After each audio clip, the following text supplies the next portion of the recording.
right, hello wine drinking people. We are back. It is Wednesday, September 29th.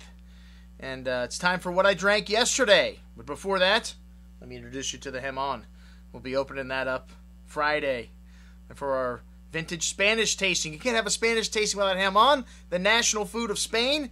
And you know we're going to have some left. We got Bill Blatch in for Bordeaux on Tuesday. And then we've got indigenous selections here in the store next Friday. We got a lot of great events coming up in October. We've got Del Forno Romano. Well, he won't be here, but we'll be drinking his wine on the 22nd of October. And then on the 15th, we got our 1998 Right Bank tasting where we're featuring Cheval Blanc and Petrus. Man, we got some drinking to do this month. All right, and what did I have to drink yesterday? Well, we only had one supplier in the store yesterday. So Francis from Noble with a friend of his from Small Vineyards. And all these wines were from small vineyards. Some of them, they only had 6 bottles to sell. Wow, some people really impressed by the limited availability of certain wines. I always tell people, just because the wine producer does not make much does not mean the wine is good. All right, but the wines were good, and we don't expect anything less than that from Noble. This is a company that's got a lot of great wines. And the first thing up, we had some wines from the Val d'Aosta, which is the highest elevation vineyards in all of Italy, and some very unique varietals. My favorite, I love it when my favorite wine is the cheapest one, was the Petite Rouge. This is the first time I've ever had one, and I don't buy varietal wines like this, oddball varietal wines, just to have them in the store. But this wine was very interesting, very balanced, and really nice. Had some lovely, fresh, bright red berry fruit, some fresh floral notes, a little bit of that raw meat sauvage kind of note to it, and then very bright on the palate again. Lovely, savory, red, probably nice, really nice, chilled. But really nice, leaves the tongue salivating for food, and a nice price, $17. And another thing is just because they make a small amount of wine doesn't make it worth more money to me either. So some of these wines are a little expensive here. The next one, the Pinot Noir, also very nice and pretty reasonably priced, $25.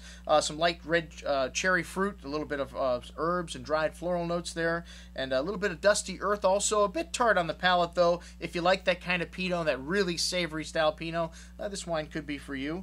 All right, next up we had another Pinot Noir from the Val d'Aoste, another wine that was a little bit tart. And then we had a Merlot from Colli Orientale de Friuli.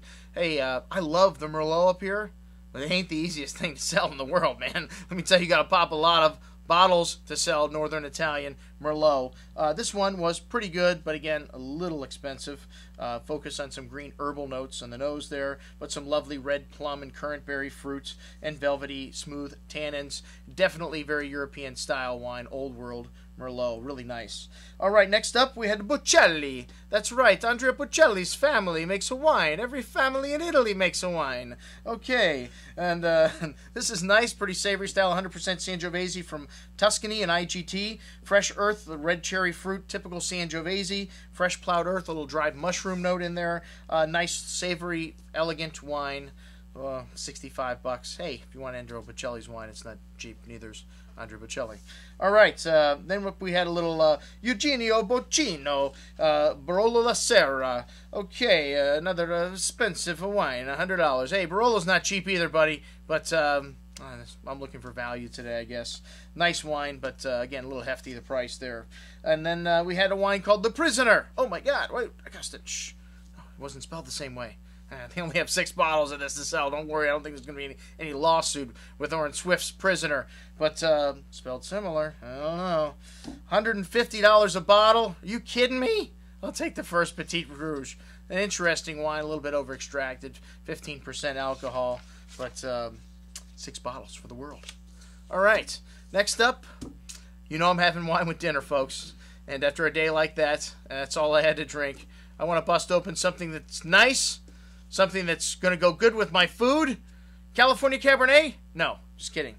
I had a little Pinot Noir. Pinot Noir is my favorite varietal in the world. But first, we had a pork dish, and I wanted to try this Riesling that I just got in from Craigie Range, the best winery in New Zealand, mate. This is the Fletcher family vineyard Riesling. 11.5% alcohol, really light and refreshing. This wine went perfect with this pork dish that Tony did with sage butter, apples, cider, vinaigrette.